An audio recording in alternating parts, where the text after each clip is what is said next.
Weekend వచ్చిందంటే చాలు హైదరాబాద్ రోడ్లన్నీ రక్తసిక్తంగా మారిపోతున్నాయి. కొందరి నిర్లక్ష్యం ఎన్నో కుటుంబాలను కోలుకోలేని దెబ్బతీస్తోంది. మద్యం మత్తులో వాహనాలు నడుపుతూ అమాయకుల ప్రాణాలు తీస్తున్నారు. నిత్యం ప్రమాదాలు చోటు చేసుకుంటున్నా మందుబాబుల్లో మాత్రం ఏమాత్రం మార్పు రావడం లేదు. నగరంలో పెరుగుతోన్న హిట్ అండ్ రన్ కేసులు ఆందోళనకు గురిచేస్తున్నాయి. డ్రంక్ అండ్ డ్రైవ్ ప్రమాదాలను నివారించడంలో ప్రభుత్వం విఫలమవుతోందనే విమర్శలు వినిపిస్తున్నాయి. మరింత కట్టుదిట్టంగా డ్రంక్ అండ్ టెస్టులు నిర్వహించి తాగి వాహనం నడిపే వారిపై కఠిన చర్యలు తీసుకోవాలనే డిమాండ్స్ వస్తున్నాయి.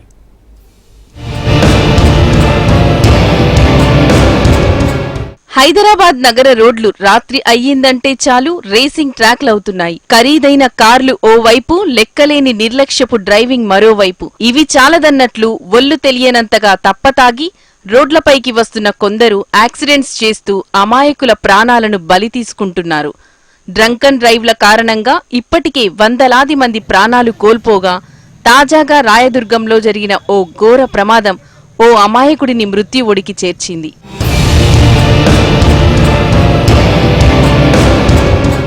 నగరంలో హిట్ అండ్ రన్ కేసులు నిత్యకృత్యంలా మారాయి. గతంలో డీకే నగర్లో స్టూడెంట్ దేవి, పంజాగుట్ట వద్ద చిన్నారి రమ్య కుటుంబం, ఈ మధ్య జూబ్లీహిల్స్ లో బౌన్సర్ తారక్, తాజాగా రాయదుర్గం రోడ్డు ప్రమాదంలో మరో వ్యక్తి బలయ్యాడు. సాఫ్ట్వేర్ ఉద్యోగం చేస్తున్న నిందితుడు పీకల దాకా మద్యం తీసుకుని కారుతో బీభత్సం సృష్టించాడు. 6 ప్రాంతాల్లో యాక్సిడెంట్స్ చేశాడు. సదరు యువకుడు సాయంత్రం తర్వాత ఓ పబ్బులో తాగాడు. పూర్తిగా నియంత్రణ కోల్పోయిన స్థితిలో డ్రైవింగ్ చేస్తూ ప్రమాదాలు చేశాడు.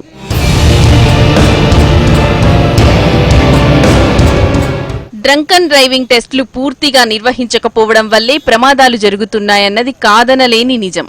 వీకెండ్స్ గా పిలిచే శుక్ర, శనివారాల్లో రెగ్యులర్ గా మిగిలిన సమయాల్లో ఆకస్మికంగా డ్రంక్ అండ్ డ్రైవ్ టెస్టులు చేస్తున్నారు ట్రాఫిక్ పోలీసులు. ఈ డ్రైవ్స్ నిర్వహణకు నిర్ణీత సమయం ఉంటుంది. ఎప్పుడైనా కానీ కొన్ని గంటలు మాత్రమే చేపట్టగలుగుతున్నారు. దీంతో అర్ధరాత్రి తర్వాత ఎక్కువగా ఇలాంటి ప్రమాదాలు చోటు చేసుకుంటున్నాయి. ట్రాఫిక్ విభాగంలో ఉన్న సిబ్బంది కొరత నేపథ్యంలో ప్రతిరోజు రాత్రంతా డ్రంక్ అండ్ డ్రైవింగ్ తనిఖీలు చేపట్టలేకపోతున్నారు. దీన్నే మందుబాబులు తమకు అనుకూలంగా మార్చుకుంటున్నారు. ఇక ట్రాఫిక్ పోలీసులు తనిఖీలు నిర్వహించే సమయం, స్థలాలు గమనిస్తున్న మందుబాబులు డ్రంక్ అండ్ డ్రైవింగ్ తనిఖీలు ఉండని రోజుల్లో, సమయాల్లో రెచ్చిపోతున్నారు.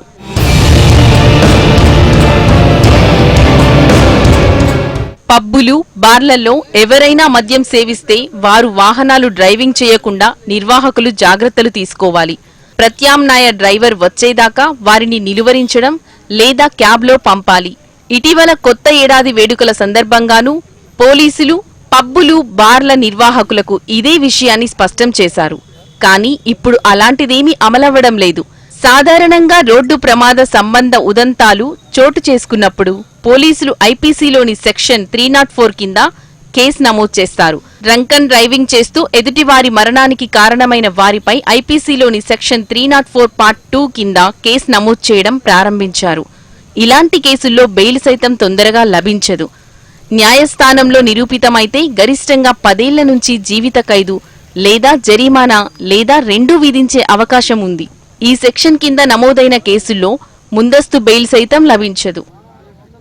మద్యం తాగి యాక్సిడెంట్లు చేసే వాళ్ళ మీద చాలా కఠినమైన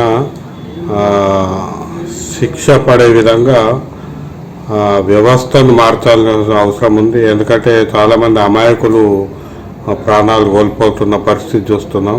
మద్యం తాగి నడిపే వాళ్ళు ఎవరైతే ఉంటారో వాళ్లకు దీర్ఘకాలికంగా అసలు వాహనాలు నడపకుండా వాళ్ళ లైసెన్సులు రద్దు చేయడము, తర్వాత వాళ్ళ పర్సనల్ రికార్డులలో వాటిని ఎంటర్ చేసే విధంగా చేయాలి. ఎందుకంటే ఒక ఉద్యోగి ఉంటే ఉద్యోగి వాహనం మద్యం తాగి నడిపితే వాళ్ళ ఎంప్లాయ్మెంట్ రికార్డులో దాన్ని ఎంటర్ చేసే విధంగా చర్యలు తీసుకోవాలి. అప్పుడే కొంత దీన్ని నియంత్రించే పరిస్థితి వస్తుంది. గత ఏడాదిన్నర కాలంలో 37,866 డ్రంక్ అండ్ డ్రైవ్ కేసులు నమోదు కాగా 37,956 కేసుల్లో ఛార్జిషీట్ దాఖలు చేశారు. ఈ కేసుల్లో మందుబాబులకు 8,22,83,000 జరిమానా విధించగా 3,782 మందికి జైలు శిక్ష పడింది. ఇందులో 556 మంది డ్రైవింగ్ లైసెన్స్లను రద్దు చేశారు. వీకెండ్ వచ్చిందంటే చాలు నగర రోడ్లపై రక్తం ఏరులై పారాల్సిందే. పీకల దాకా మద్యం తాగి ర్యాష్ డ్రైవింగ్ చేస్తూ కొందరు అమాయక ప్రాణాలను బలి తీసుకుంటున్నారు. ఇలా కొందరి నిర్లక్ష్యం ఎన్నో కుటుంబాలను రోడ్డు పాలు చేస్తోంది. ఈ ప్రమాదాల నివారణలో ప్రభుత్వాలు మాత్రం విఫలమవుతూనే ఉన్నాయి. డ్రంక్ అండ్ డ్రైవ్లపై మరింత కఠినంగా వ్యవహరించి ఈ ప్రమాదాలకు అడ్డుకట్ట వేయాల్సిన అవసరం ఎంతైనా కనిపిస్తోంది. కెమెరామెన్ నరేష్తో అలేఖ్య, HMTV, హైదరాబాద్.